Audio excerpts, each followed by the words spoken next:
Hello friends, welcome everyone. நான் உங்கள் Sabari. Kerala state Kollam டிஸ்ட்ரிக்ட்ல குண்டரான்னு சொல்லிட்டு ஒரு சின்ன டவுன் இருக்கு. அந்த டவுன்ல ரொம்ப வருஷமாவே வாழ்றவங்க தான் புஷ்பலதா. புஷ்பலதாவுக்கு 52 வயசு. அவங்களுக்கு கல்யாணமாகி 30 வருடங்கள் ஆகுது. அவங்களோட கணவர் இப்போ உயிரோடு இல்ல, தனியா தான் வாழ்ந்துட்டு இருக்காங்க. அந்த வீட்டுல புஷ்பலதாவோட அப்பா பேரு ஆண்டனி. ஆண்டனிக்கு 75 வயசு. புஷ்பலதாவுக்கு ஒரு பையனும் இருக்கான். அவனோட பேரு தான் அகில் குமார்.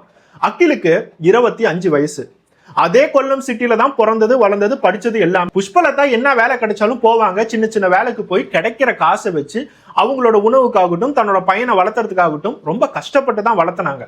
இன்னொரு சைடு அகில அதே கொல்லம் சிட்டில டிகிரி படிச்சு முடிச்சுட்டு ஏதாச்சும் வேலை கிடைச்சா போவான். இல்ல அப்படின்னா அவன் பாட்டுக்கும் அவனோட ஃப்ரெண்ட்ஸோட ஜாலியா தெரிஞ்சுட்டு இருப்பான்.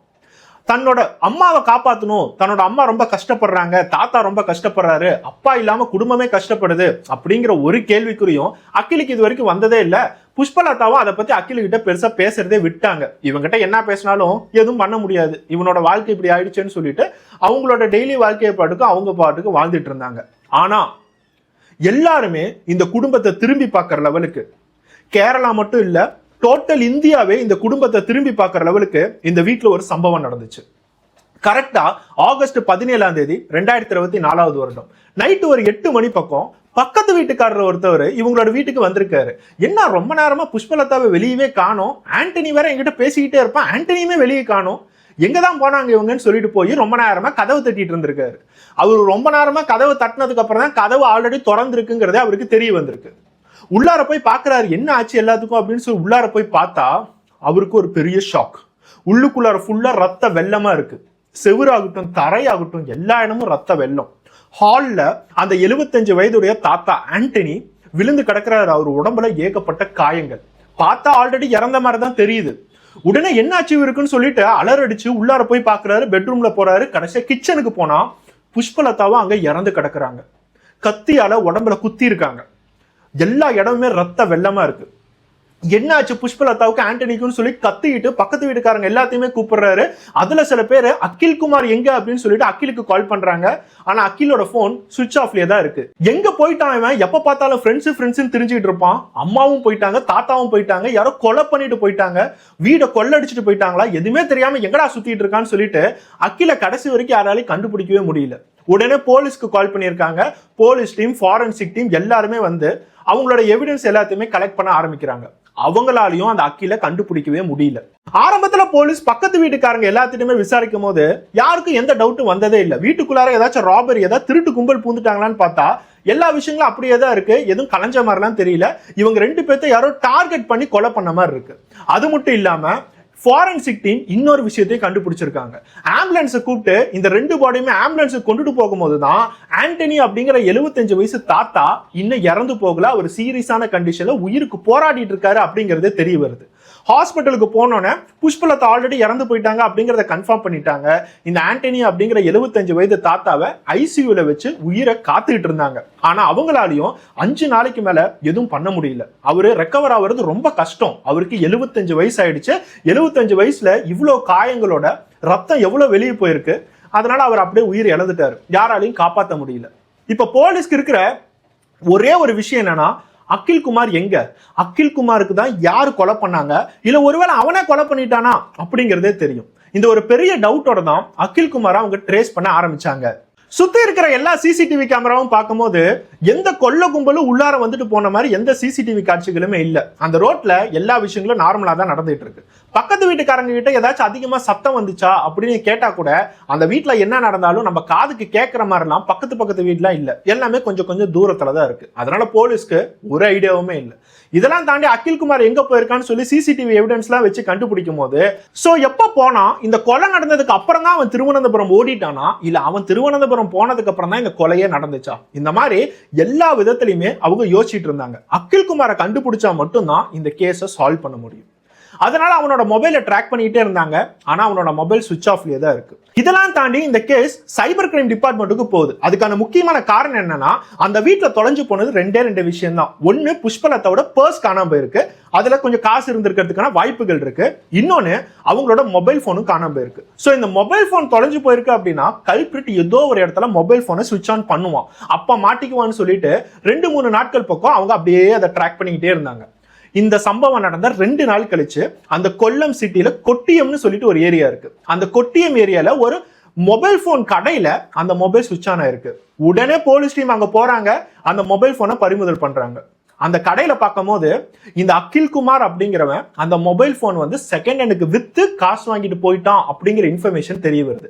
அதுக்கான சிசிடிவி காட்சிகளும் கிடைச்சிருச்சு. சோ இப்ப போலீஸ்க்கு ஒரு நல்ல கிளாரிட்டி வருது, இந்த கொலையில அகில் ஈடுபட்டிருப்பான். ஏன்னா அவங்க அம்மாவோட மொபைல் போனை அவன் செகண்ட் ஹேண்ட் ரேட்டுக்கு எதுக்காக வித்தான்?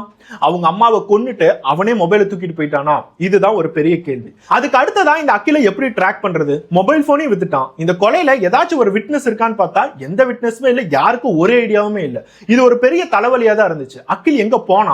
திருவனந்தபுரத்துல தான் இப்ப இருக்கானான்னு சொல்லிட்டு ஒரு ஸ்பெஷல் டீம் ஃபார்ம் பண்ணி திருவனந்தபுரத்துல எல்லா இடத்துலயுமே தேட ஆரம்பிச்சிருக்காங்க.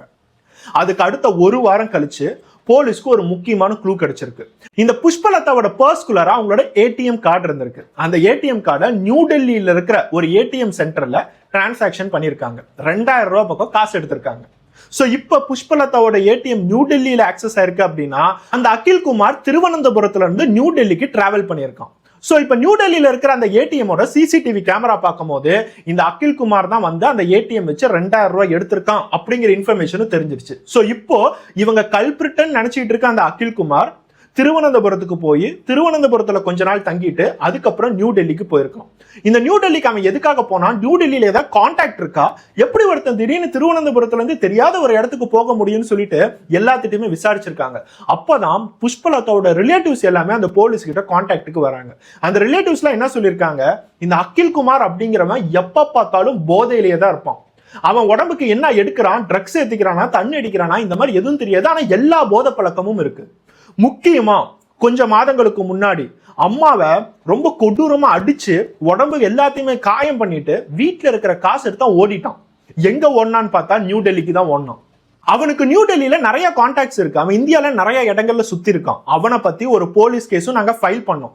போலீஸ் கேஸ் ஃபைல் பண்ணதுக்கு அப்புறம் கொஞ்ச நாள் கழிச்சு நியூ டெல்லியில இருந்து திருப்பி அவனே வீட்டுக்கு வந்துட்டான். அவன் தன்னோட பையன் தானே அப்படின்னு சொல்லிட்டு புஷ்பலதா யாருக்கிட்டையும் எந்த கம்ப்ளைண்ட்டும் தரல. திருப்பி போலீஸ்ல கொடுத்த மிஸ்ஸிங் கம்ப்ளைண்ட்டை அவங்க வித்ட்ரா பண்ணிக்கிட்டாங்க. சோ இப்போ அதே மாதிரி தான் அவன் நியூ டெல்லி போயிருப்பான் அப்படிங்கறத சொல்றாங்க. சோ போலீஸ்க்கு இன்னொரு இன்ஃபர்மேஷன் இப்ப தெரிய வருது. அகிலுக்கு ஆல்ரெடி இந்த மாதிரி ஒரு விஷயம் நடந்திருக்கு. தன்னோட அம்மாவை சித்திரவதை பண்ணி அடிச்சு காசு எடுத்துக்கிட்டு அவன் ஓடி இருக்கான். எதுக்காக இந்த காசுலாம் வாங்குறான்? இதை வச்சு அவன் என்ன பண்றான்? நியூ டெல்லிக்கு எதுக்காக போனான்? நியூ டெல்லியில என்ன பண்ண போறான்? இந்த மாதிரி எந்த ஐடியாவுமே இல்லை. 5 ஸ்பெஷல் டீம் நியூ டெல்லிக்கு டிராவல் பண்ண ஆரம்பிச்சாங்க. பொதுவாவே ஒரு கொலை கேஸ் அப்படின்னா அந்த கொலை பண்ணது யாருன்னு தெரிஞ்சிருச்சுன்னா அதை கண்டுபிடிக்கிற வரைக்கும் போலீஸ் சும்மா இருக்க மாட்டாங்க. அதுக்குன்னு சொல்லிட்டு ஒரு சஃபிஷியன்ட் டைம், அந்த டைம் லிமிட்டா அவங்க கண்டிப்பா ஸ்பெண்ட் பண்ணுவாங்க. இந்த இடத்துல 2 கொலை, இந்த 2 கொலைக்கும் பதில் சொல்லியே ஆகணும். கல்பிரிட் யாருங்கிறத கண்டுபிடிச்சே ஆகணும். இந்த இடத்துல இப்ப நமக்கு தெரிஞ்ச கல்பிரிட் அகில் குமார் மட்டும்தான். அந்த அகில் குமாரை விசாரிச்சா மட்டும்தான் அவன் கொலை பண்ணானா இல்ல வேற யாராச்சும் கொலை பண்ணாங்களா அப்படிங்கிற ஒரு ஐடியாவே வரும். ஃபாரன்சிக் எவிடன்ஸ்லாம் வச்சு அகில் குமார் தான் இவங்களை கொலை பண்ணியிருப்பான் அப்படிங்கிற ஒரு யூகத்துக்கு வராங்க. இன்னொரு பக்கம் நெய்பர்ஸ், ரிலேட்டிவ்ஸ்லாம் வச்சு பணத்துக்காக தான் இந்த கொலை நடந்திருக்குமா அப்படிங்கிற ஒரு யூகமும் இருக்கு. சோ இப்போ ஒரு 5 செப்பரேட் டீம் நியூ டெல்லிக்கு போய் அகில் குமாரை தேட ஆரம்பிக்கிறாங்க. ஒரு மாச பக்கம் சாலிடா நியூ டெல்லியில எல்லா இடங்கள்லயுமே ஹோட்டல் ஆகட்டும் வெவ்வேறு இடங்கள்ல அகில் குமார் இருக்கானா அப்படின்னு தேடும் போதுதான் போலீஸ்க்கு இன்னொரு கண்ணோட்டத்திலையும் தோண ஆரம்பிக்குது. கொஞ்ச நாளைக்கு முன்னாடி கொலை பண்ணதுக்கு அப்புறம் திருவனந்தபுரம் உடனே அவன் எஸ்கேப் ஆயிட்டான். நம்ம திருவனந்தபுரம் போய் கண்டுபிடிக்கலான்னு பார்த்தா அடுத்த கொஞ்ச நாள்ல திருவனந்தபுரத்துல இருந்து நியூ டெல்லிக்கு போயிருக்கான். இவன் எதுக்காக நியூ டெல்லிக்கு போயிருப்பான்? இப்ப நம்ம ஒரு மாச பக்கம் நியூ டெல்லியில தேடிட்டு இருக்கும் போது அவன் ஆல்ரெடி நியூ டெல்லி விட்டு வேற ஏதாச்சும் ஒரு இடத்துக்கு போயிருக்கலாம்ல. அதனால ஒவ்வொரு சிட்டிலையுமே ஒவ்வொரு ஸ்பெஷல் டீம் போக ஆரம்பிக்கிறாங்க. ஆக்ரா, பூனே, நியூ டெல்லி, ஜம்மு அண்ட் காஷ்மீர், இந்த மாதிரி எல்லா இடத்துக்குமே போக ஆரம்பிக்கிறாங்க. அது மட்டும் இல்லாம அவனோட போட்டோவை ஒவ்வொன்றா பிரிண்ட் எடுத்து எல்லா இடத்துலயுமே போஸ்ட் பண்ண ஆரம்பிக்கிறாங்க. இதை நம்ம பப்ளிஷ் பண்ணா மட்டும்தான் இனிமேட் நம்ம கண்டுபிடிக்க முடியும். யாராச்சும் ஒருத்தவங்களாவது நமக்கு க்ளூ தர மாட்டாங்களான்னு சொல்லிட்டு கழுகு மாதிரி போலீஸ் ஒவ்வொரு விஷயங்களுமே பார்த்துட்டு இருக்காங்க. அந்த அகிலை ட்ராக் பண்றதுக்கு ஒரே ஒரு எவிடன்ஸ் மட்டும் போதும், ஒரே ஒரு க்ளூ மட்டும் போதும் அப்படிங்கிறதுக்காக வெயிட் பண்ணிட்டு இருக்காங்க. அடுத்த கொஞ்ச நாட்கள்ல போலீஸ் நினைச்ச மாதிரியே டிசம்பர் 30 போலீஸ் ஸ்டேஷனுக்கு ஒரு கால் வந்துச்சு. அதை கால் பண்ணது ஒரு மலையாளி. ஜம்மு அண்ட் காஷ்மீர்ல இருக்கிற ஸ்ரீநகர்ல ஒரு சூப்பர் மார்க்கெட் இருக்கு. அந்த சூப்பர் மார்க்கெட்ல ஒரு பையன் வேலை பார்த்துட்டு இருந்தான். அவனை பார்க்கறதுக்கு கொஞ்சம் புது பையன் மாதிரி இருக்கான். அதனால அவனை நான் கொஞ்சம் உன்னிப்பா கவனிச்சு பார்த்தேன். நான் ஸ்ரீநகர்ல தான் தங்கிட்டு இருக்கேன் ரொம்ப வருஷமா. நான் ஒரு மலையாளி தான். அந்த சூப்பர் மார்க்கெட்ல அவனை பார்க்கும் போதே எனக்கு சந்தேகமா இருந்துச்சு, எங்கேயோ பார்த்த மாதிரி எனக்கு தோணிக்கிட்டே இருந்துச்சு. அப்புறம் யோசிக்கும் போதுதான் ஒரு டூரிஸ்ட் பஸ்ல ஒரு பெரிய போட்டோ ஒட்டி வச்சிருந்தாங்க. இந்த மாதிரி இவனை கண்டுபிடிச்சா போலீஸ்க்கு கால் பண்ணுங்கன்னு சொல்லிட்டு ஒரு அட்வர்டைஸ்மெண்ட் ஒரு டூரிஸ்ட் பஸ்ல நான் பார்த்தேன். அதை பார்க்கும் போதுதான் இவனோட ஃபேஸ் எனக்கு ஞாபகம் வந்துச்சு. அதனாலதான் நான் கால் பண்றேன், இவன் தானு சொல்லிட்டு எனக்கு கட்டாயமா தெரியல, பட் இவனை மாறி இருக்கு அப்படிங்கிற ஒரு க்ளூவை போலீஸ்க்கு தந்தாங்க. சோ இப்போ நியூ டெல்லியில இருக்கிற போலீஸ் எல்லாமே ஸ்ரீநகர்ல அவரு சொன்ன அந்த சூப்பர் மார்க்கெட்டுக்கு போறாங்க. அந்த இடத்துல அகில் குமார் சூப்பர் மார்க்கெட்ல சும்மா ஒரு தினக்கூலிக்கு அவன் வேலை பார்த்துட்டு இருக்கான். அந்த இடத்துல அகில் குமாரை அரெஸ்ட் பண்றாங்க.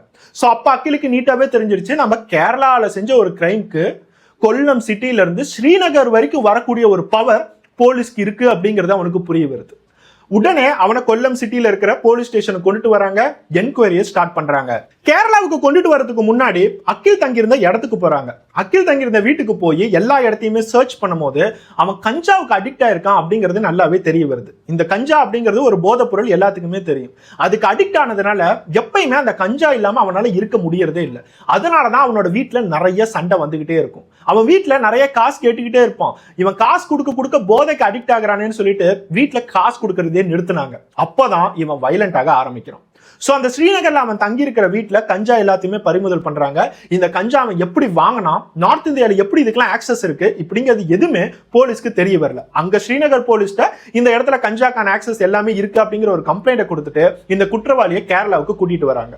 அது மட்டும் இல்லாம இந்த இடத்துல அகில் குமாரோட கையில நேபாளுக்கு ஒரு டிக்கெட் இருக்கு. ஜனவரி 18ஆம் தேதி அவன் நேபாள் போவதற்கான எல்லா டிராவல் டிக்கெட்டுமே எடுத்து வச்சிருக்கான். ஆனா இவன் உண்மையாவே ஜனவரி 17ஆம் தேதி நேபாளுக்கு போக ட்ரை பண்ணியிருந்தானா ஈஸியாவே போலீஸ் இவனை பிடிச்சிருப்பாங்க. ஏன்னா கேரளா போலீஸ் இந்த இடத்துல தான் அவங்க புத்திசாலித்தனமான ஒரு விஷயத்தை காட்டியிருக்காங்க. இவன் திருவனந்தபுரம் போனது ஓகே, திருவனந்தபுரத்துல இருந்து நியூ டெல்லிக்கு போகிறதுக்கான காரணம் என்ன, அடுத்த கொஞ்ச நாள்ல நியூ டெல்லியில இருந்து ஜம்மு அண்ட் காஷ்மீர் போகிறதுக்கான காரணம் என்ன, இவன் நம்ம எல்லாத்தையுமே ஏமாத்திட்டு இந்தியாவை விட்டு போகிறதுக்கு பாக்குறான். இந்தியாவை விட்டு இவன் போகணும் அப்படின்னா இவங்கிட்ட நிறைய காசு இருக்கணும். இல்ல அப்படின்னா பக்கத்துல இருக்கிற நேபாள் இல்ல வேற ஏதாச்சும் மயன்மார், பங்களாதேஷ் இந்த மாதிரி தான் அவனால போக முடியும். சோ எல்லா பார்டர் இடத்துலயுமே இவனோட போட்டோ, இவனோட டீடைல்ஸ் எல்லாத்தையுமே கொடுத்து பார்டர் போலீஸா அலர்ட் பண்ணிருக்காங்க. சோ இப்போ ஜனவரி 18ஆம் தேதி உண்மையாவே இவன் எல்லாத்தையும் ஏமாத்திட்டு அந்த பார்டரை கிராஸ் பண்ணணும் அப்படின்னா இவன் மாட்டிக்கிறதுக்கான நிறைய சான்சஸ் இருக்கு. அன்லெஸ் இவன் இல்லீகலா வேற ஒரு மெத்தட்ல டிராவல் பண்ணாம, அதாவது போலீஸ்ல இருந்து எல்லாத்தையும் தப்பிச்சு இல்லீகலா நேபாளுக்குள்ள போகணும் அப்படின்னு நினைச்சிருந்தானா மேபி அவன் நேபாளுக்கு அப்படியே எஸ்கேப் ஆயிருப்பான். இவனை கடைசி வரைக்கும் நம்ம பிடிச்சிருக்கவே முடியாது. சோ இப்போ இந்த கொல்லம் சிட்டில இவன் கிட்ட என்கொயரியை ஸ்டார்ட் பண்றாங்க. அகில் குமாருக்கு ஆல்ரெடி தெரியும் போலீஸ் எதுக்காக நம்மள அரெஸ்ட் பண்ணாங்கன்னு. நான் போன நாளோ இல்ல அதே நாளோ என்னோட அம்மாவையும் தாத்தாவையும் பணமா கண்டுபிடிச்சிருப்பாங்க. ட்ராக் பண்ணி ஸ்ரீநகர் வரைக்கும் வந்து என்னை தூக்கிட்டாங்க. சோ இனிமேட்டு நம்ம மறைக்கிறதுக்கு எதுவும் இல்லைங்கிறது தெரியும். ஆனா போலீஸோட மனசுல இவன் தான் கொலை பண்ணானா இல்ல வேற யாராச்சும் இதுல இன்வால்வ் ஆயிருக்காங்களா அப்படிங்கிற ஒரு கேள்விகளும் இருக்கு. சோ போலீஸோட விசாரணையில அகில் குமார் எல்லாத்தையும் கிளியரா சொல்றான். இந்த அகில் குமார் அப்படிங்கிறவன் எப்பயுமே போதையிலேயே தான் இருப்பான். காலேஜ் படிக்கும் போது இந்த பழக்கம் ஆரம்பிச்சிச்சு. கஞ்சாவுக்கு அடிக்ட் ஆகி டோட்டலா அதுலயே போதையிலேயே இருக்கணுமே அவன் ஆசைப்பட்டான். அதனால கஞ்சாவை அதிகமா காசு கொடுத்து வாங்க ஆரம்பிச்சான். கஞ்சா மட்டும் இல்லாம வெவ்வேறு ட்ரக்ஸ் இருக்கா அப்படிங்கிற ஒரு விஷயங்களும் தேட ஆரம்பிச்சான். இதெல்லாம் கொஞ்சம் கொஞ்சமா லேட்டா தான் புஷ்பலதாவுக்கும் அவங்க தாத்தாவுக்குமே தெரிய வரும். தன்னோட பையன் இந்த மாதிரி ஒரு போதைக்கு அடிக்ட் ஆகுறானேன்னு தெரிஞ்சதுக்கு அப்புறம் அவனை திருத்தறதுக்கு முயற்சி பண்ணாங்க. அவங்க கிட்ட சண்டை போட்டாங்க. இனிமேட்டு காசே கொடுக்க மாட்டேன்னு எவ்வளவோ சொன்னாங்க. ஆனா இந்த மாதிரி எல்லா விஷயங்களும் பண்ணும்போது அவன் கொஞ்சம் கொஞ்சமா வைலண்ட் ஆகிக்கிட்டே தான் வந்தான். அந்த மாதிரி ஒரு நாள் வைலண்ட் ஆகும் போது தான் தன்னோட அம்மாவான புஷ்பலதாவை கொடூரமா அடிச்சு சித்திரவதை பண்ணி காசை தூக்கிட்டு நியூ டெல்லி வரைக்கும் ஓடினான். அதுக்கப்புறம் அவனால பிழைக்க முடியல, நம்ம திருப்பி நம்மளோட அம்மா கிட்டே போய் வாழலாமேன்னு சொல்லிட்டு திருப்பி தன்னோட அம்மா கிட்ட வந்து இனிமேட்டு நான் இந்த மாதிரி செய்ய மாட்டேன், என்னை வீட்டுல ஏத்துக்கோங்க அப்படி இப்படின்னு சொல்லி அம்மாவை சமாதானப்படுத்தி அந்த போலீஸ் கேஸை டோட்டலா வித்ட்ரா பண்ண வச்சு வாழ்ந்துகிட்டு இருந்தான். ஆனா ஆகஸ்ட் 17ஆம் தேதி இவன் நினைச்ச மாதிரி எதுவுமே நடக்கல.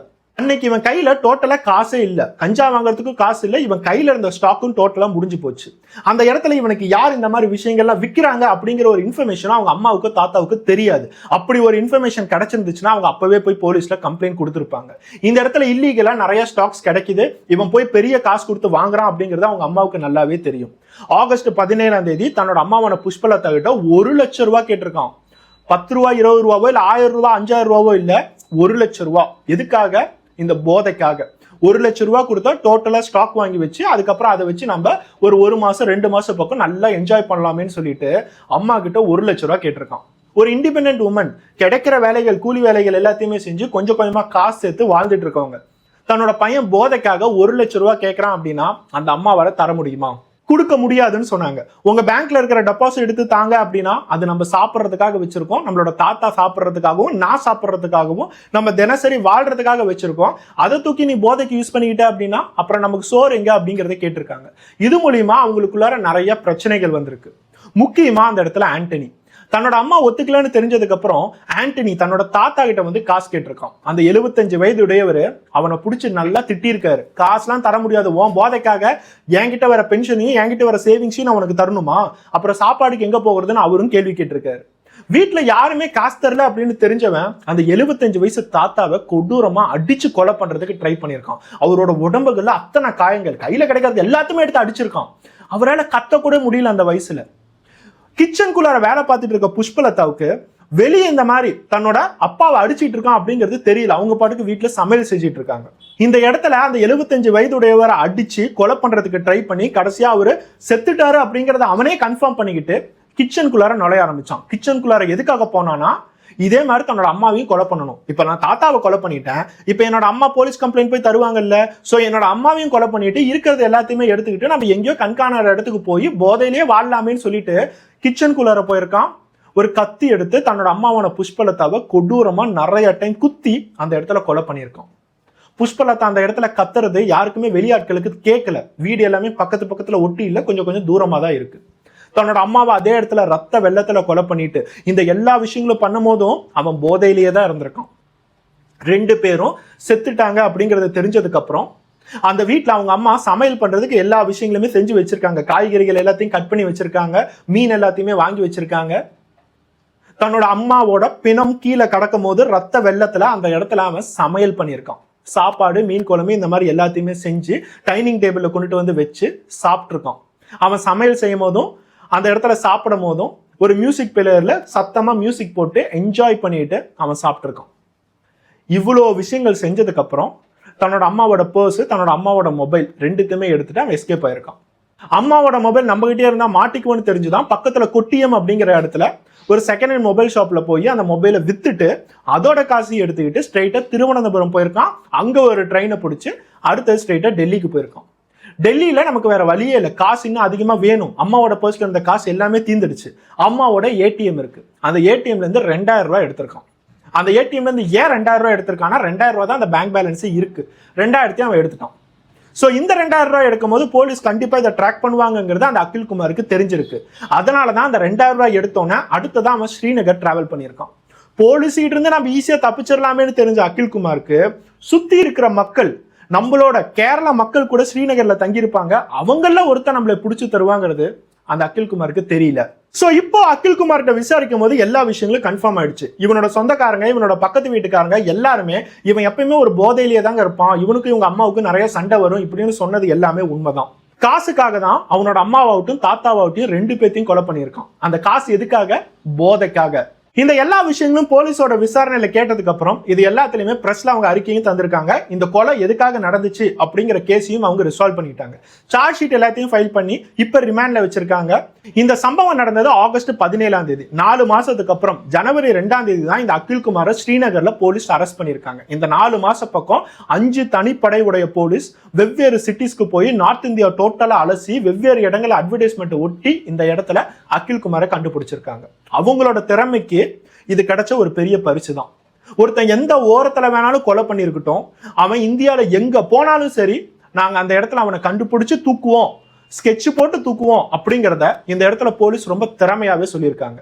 அடுத்ததா அகில் குமாரை போய் கோர்ட்ல நிக்க வச்சு போலீஸோட ப்ரொசீடிங்ஸ் எல்லாத்தையுமே முடிச்சு எத்தனை வருஷத்துக்கு அப்புறம் இவனுக்கு தண்டனை கிடைக்கும் அப்படிங்கிறது ஒரு பெரிய கேள்விக்குறி தான். அப்படியே தண்டனை கிடைச்சாலும் இவனுக்கு 10 வருஷம் இல்ல ஆயுள் தண்டனையாவது கிடைக்கும் அப்படிங்கிற ஒரு அன்அபிஷியல் ரிப்போர்ட் நமக்கு கிடைச்சிருக்கு. இந்த வீடியோ பாக்குற எல்லாத்துக்கும் ஒரே ஒரு விஷயத்தை மட்டும் சொல்லிக்கிறேன். போதை அப்படிங்கிற ஒரு விஷயம் எந்த லெவலுக்கு எக்ஸ்ட்ரீமுக்கு போகும் அப்படிங்கிறத இந்த சம்பவத்துல நீங்க பார்த்திருப்பீங்க. நம்மள நிறைய பேர், உங்களோட ஃப்ரெண்ட்ஸ் ஆகட்டும், ரிலேட்டிவ்ஸ் ஆகட்டும், எல்லாருமே சொல்லுவாங்க இந்த மாதிரி போதைக்கெல்லாம் நான் அடிமையாக மாட்டேன், சும்மா தண்ணி அடிக்கிறதுலாம் ஒரு தப்பா, சிகரெட் பிடிக்கிறதுலாம் ஒரு தப்பா, இந்த போதைக்காக சில பேர் புயலை போடுவாங்க, அப்புறம் வாயில ஏதோ ஒன்று மென்னிக்கிட்டே இருப்பாங்க, அதுக்கப்புறம் கஞ்சா, அதுக்கப்புறம் இன்ஜெக்ஷன்ல ஏத்துற விஷயங்கள், அப்புறம் ஃபாரின் ட்ரக்ஸ் எல்லாமே உள்ளார வரும். இந்த மாதிரி ஒவ்வொரு எக்ஸ்ட்ரீமுக்கும் உங்களை போதை கொஞ்சம் கொஞ்சமா நவுத்திக்கிட்டு தான் போகும்.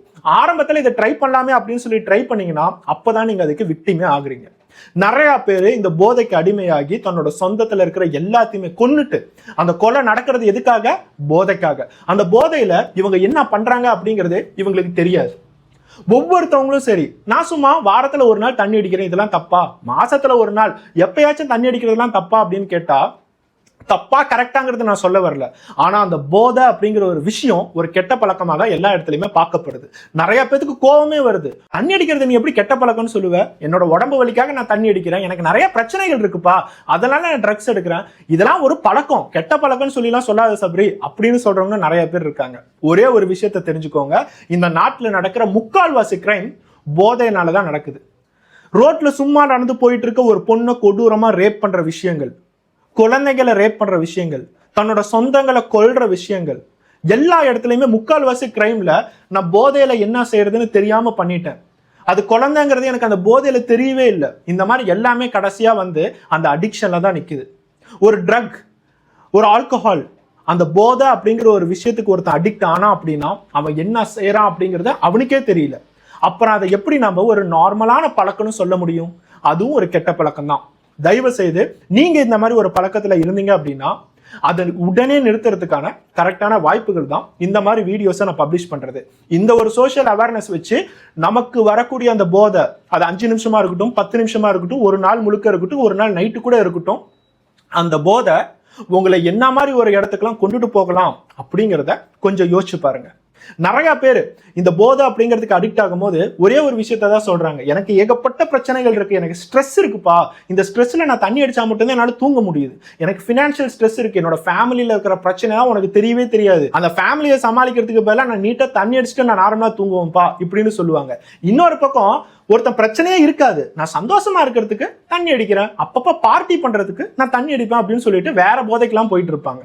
இந்த மாதிரி கவலையா இருந்தாலும் சரி, சந்தோஷமா இருந்தாலும் சரி, இந்த இடத்துல ட்ரக்ஸ், ஆல்கோஹால், கஞ்சா, இந்த மாதிரி எல்லா விஷயங்களும் உள்ளார வந்து உங்களோட உடம்புக்கும் அது தீங்கு தான், உங்களை சுத்தி இருக்கிறவங்களுக்கும் அது தீங்கு தான் உண்டாக்குது. உண்மையாவே நீங்க ஒரு ஃபேமிலியில இருக்கீங்க, அந்த ஃபேமிலி நல்லா இருக்கணும்னு நினைச்சா இந்த போதையில இருந்து நம்ம கொஞ்சம் தள்ளியே இருப்போம். இந்த மாதிரி விஷயங்களுக்கு கவர்மெண்ட் என்ன ஸ்டெப் எடுக்கிறாங்கன்னு பார்த்தா அவங்க இதை வச்சு லாபத்தை தான் பார்த்துட்டு இருக்காங்க. கடைக்கடையா போட்டாங்க, காலேஜ் பக்கத்துல போடக்கூடாது, ஸ்கூலுக்கு பக்கத்துல போடக்கூடாதுன்னு சொல்லிட்டு மற்ற இடங்கள் எல்லாம் போட்டாங்க.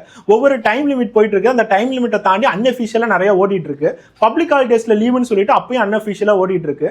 குடிக்கிறவன் குறையறானா, குடிக்கிறவன் திருந்துறானான்னு பார்த்தா அந்த மாதிரி எதுவும் நடக்கிறது இல்லை. இவங்களால முடிஞ்சிச்சு அப்படின்னா நம்ம நாட்டில் நடக்கிற முக்கால்வாசி கிரைமை, இந்த போதையினால நடக்கிற முக்கால்வாசி கிரைமை டோட்டலா இவங்களால தவிர்க்க முடியும். ஒரு ஸ்டேட் கவர்மெண்டால இந்த மாதிரி ஆக்ஷன் எடுத்து தவிர்க்க முடியும். ஆனா அது எதனால எடுக்கல, அதை வச்சு ஏன் இவங்க லாபத்தை பார்க்கணும்னு நினைக்கிறாங்க, இதெல்லாம் ஒரு பெரிய கேள்விக்குறி தான். நெக்ஸ்ட் ஒரு வீடியோல பார்ப்போம். பை.